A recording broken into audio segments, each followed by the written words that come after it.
नहमदुहु व नसल्ली अला रसूलिल करीम। जैसा कि आपको मालूम है कि जमीयत उलमा इस्लाम इस वक़्त मुल्क के अंदर मौजूदा हुकूमत के ख़िलाफ़ सबसे ज़्यादा फ्रंट लाइन पर है और 3 साला हुकूमत की नाकामी और हुकूमत की दोगला पॉलिसी और हुकूमत की जितने भी मुल्क दुश्मन, अवाम दुश्मन, गरीब दुश्मन और मुल्क के इक़्तिसादियात पर जिस तरह उन्होंने हमला किया और मुल्क के इक़्तिसादियात को तबाह किया और मुल्क को दिवालियापन के करीब पहुंचा दिया,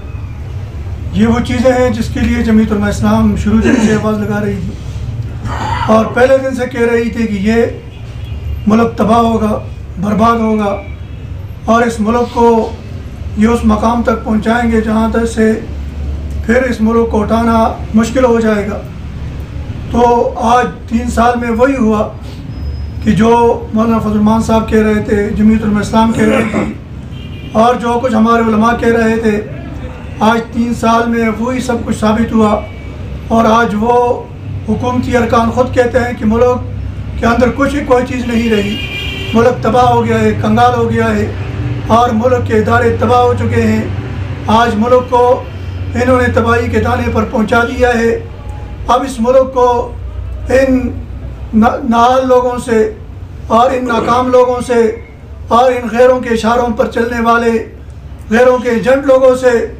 इस मुल्क को छुड़ाना है, इस मुल्क को आज़ाद करना है और इस मुल्क को दोबारा अपने पाँव पर खड़ा करना है। उसके लिए जमीयत उलमा इस्लाम ही बुनियाद बनेगी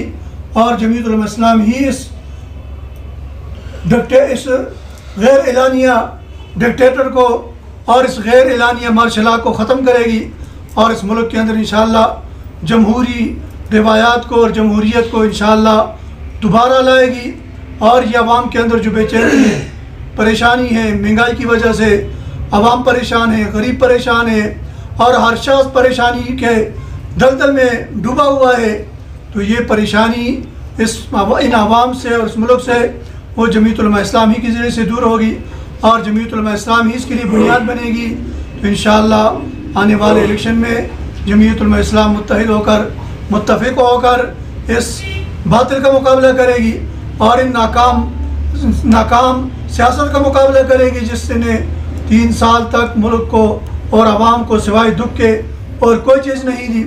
और आवाम को सिवाय परेशानी के और सिवाय गम के और इन्होंने कोई चीज़ नहीं दी। तो इसके ख़िलाफ़ इंशाअल्लाह जमीयत उलमा इस्लाम खड़ी होगी इत्तेहाद के साथ, इत्तेफाक के साथ और तमाम सीटों पर इंशाअल्लाह मुकाबला किया जाएगा और तमाम सीटों पर इलेक्शन लड़ा जाएगा और उसके लिए इंशाअल्लाह एक भरपूर मुहिम चलाई जाएगी। अल्लाह तबारक व तआला हम सब को अमल करने की तौफीक नसीब फरमाए। व आखिर दवाना